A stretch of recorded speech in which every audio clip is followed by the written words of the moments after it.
Selamat datang kembali di pembahasan mendalam kita. Oke, hari ini kita bakal gali satu sumber yang cukup menarik ya, The Art of Seduction. Fokus kita spesifik ke satu hal, seni insinuasi.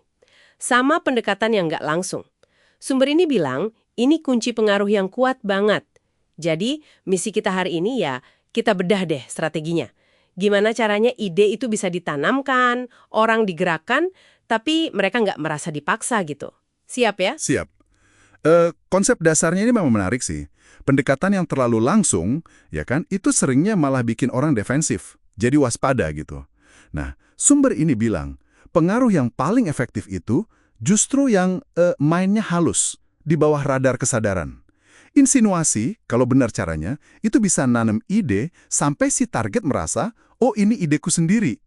Jadi ini bukan soal paksaan lah, tapi lebih ke pemahaman psikologi yang cukup dalam. Oke. Mari kita mulai dari langkah pertama deh kalau gitu.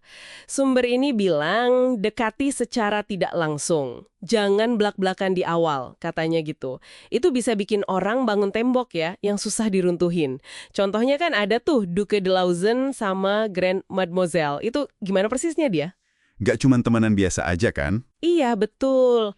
Lauzon itu nggak langsung nunjukin minat romantis yang kentara gitu. Dia masuk dulu ke lingkaran sosialnya Grand Mademoiselle. Pelan-pelan, bangun kehadiran yang netral aja dulu, tapi konsisten.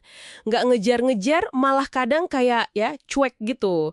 Nah ini penting banget. Dengan ngasih ruang, dia bikin Mademoiselle jadi merasa aman ya kan? Merasa dia yang pegang kendali. Dan yang paling penting, jadi penasaran.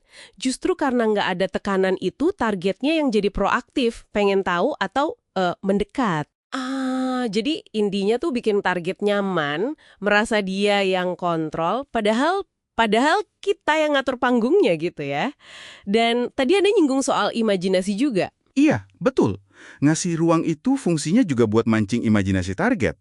Kalau ada info yang kosong atau niat kita nggak jelas, ambigu, nah mereka itu bakal ngisi sendiri celah itu. Seringnya malah diisi sama fantasi atau proyeksi yang kadang lebih indah dari aslinya. Mereka jadi mikiran kita, bertanya-tanya, tanpa sadar udah invest energi mental ke kita. Menarik. Nah, setelah kita berhasil nih masuk radar mereka secara nggak langsung, sumber ini nyaranin sesuatu yang kedengarannya agak aneh ya. Kirim sinyal yang membingungkan. Jangan gampang ditebak. Maksudnya gimana tuh?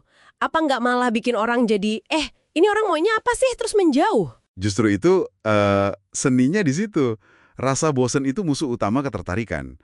Jadi sumber ini bilang, coba deh tampilkan kualitas yang kayaknya tuh bertolak belakang. Misalnya Anda kelihatan kuat, tapi ada sisi rapuhnya juga.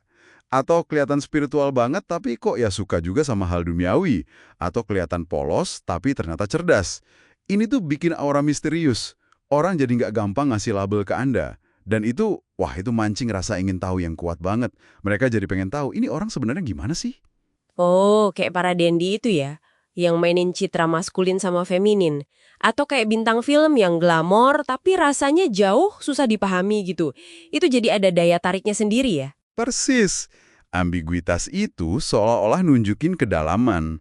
Orang jadi mikir, wah pasti ada sesuatu nih di baliknya. Mereka jadi terus mikirin Anda. Nyoba mencahin teka-teki itu.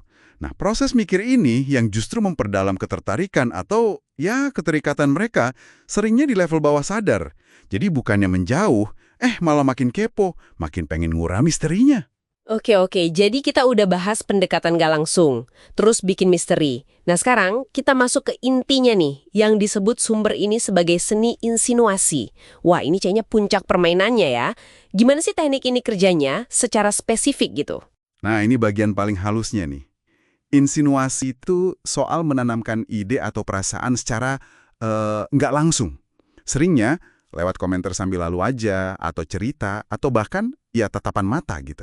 Jadi Anda nggak ngomong terang-terangan, tapi ngasih sugesti. Misalnya ya, Anda bisa secara halus nyenggol kekurangan target atau rasa nggak amannya dia. Atau sebaliknya, ngomongin soal kebahagiaan atau kesenangan yang belum dia capai, yang kebetulan bisa Anda tawarin gitu. Contoh Valmont di Dangerous Liaisons itu menarik banget ya. Dia bikin Presidente de Tourvel itu merasa bersalah, bingung, lewat pengakuan dosa yang sebenarnya udah dihitung banget. Atau cara Disraeli muji Ratu Victoria. Itu bukan sanjungan kosong kan? Tapi caranya itu bikin Ratu merasa cerdas, merasa dihargai secara unik. Itu bukan pujian biasa ya. Betul sekali. Kuncinya itu bukan cuma di kata-katanya, tapi sugesti di baliknya itu loh. Volmont kan nggak bilang, Anda harus merasa bersalah, tapi tindakan dan kata-kata tersiratnya itu yang nanem perasaan itu. Disraeli juga nggak bilang, Anda pinter, tapi cara dia ngobrol, topik yang diangkat, itu bikin Ratu merasa pinter pas lagi sama dia. Sumber ini ngutip Ninon de Lenclos, katanya, seorang wanita jauh lebih yakin dia dicintai dari apa yang dia tebak, daripada dari apa yang dikatakan kepadanya. Dari apa yang dia tebak, wah itu ngegesin banget ya, pentingnya ngebiarin target nyampe ke kesimpulan sendiri, tapi kesimpulan yang kita arahin secara halus. Jadi ini butuh kesabaran yang luar biasa ya berarti?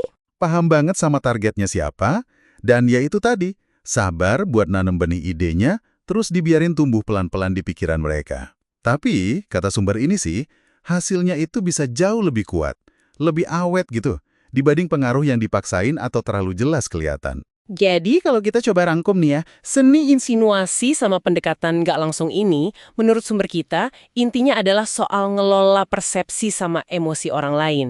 Bikin targetnya nyaman dulu, merasa pegang kendali, terus ciptain misteri, baru deh tanamkan ide secara halus banget, sampai mereka ngerasa itu ide mereka sendiri. Wah ini bener-bener permainan psikologi tingkat tinggi ya. Tepat sekali. Ini soal memahami gimana sih mekanisme pertahanan alami manusia itu bekerja, terus gimana cara melewatinya dengan, ya, elegan gitu. Nah, ini mungkin buat bahan renungan Anda nih setelah ini. Coba deh perhatikan interaksi di sekitar Anda sehari-hari. Di mana kira-kira Anda lihat prinsip pendekatan gak langsung sama insinuasi ini main? Mungkin di iklan. Atau negosiasi politik. Atau jangan-jangan cara teman Anda ngebujuk sesuatu. Dan pertanyaan lanjutannya, kira-kira kapan ya persuasi halus ini nyebrang batas jadi manipulasi yang kurang etis atau bahkan merugikan? Ngamatin dunia pakai kacamata ini bisa jadi menarik banget sih.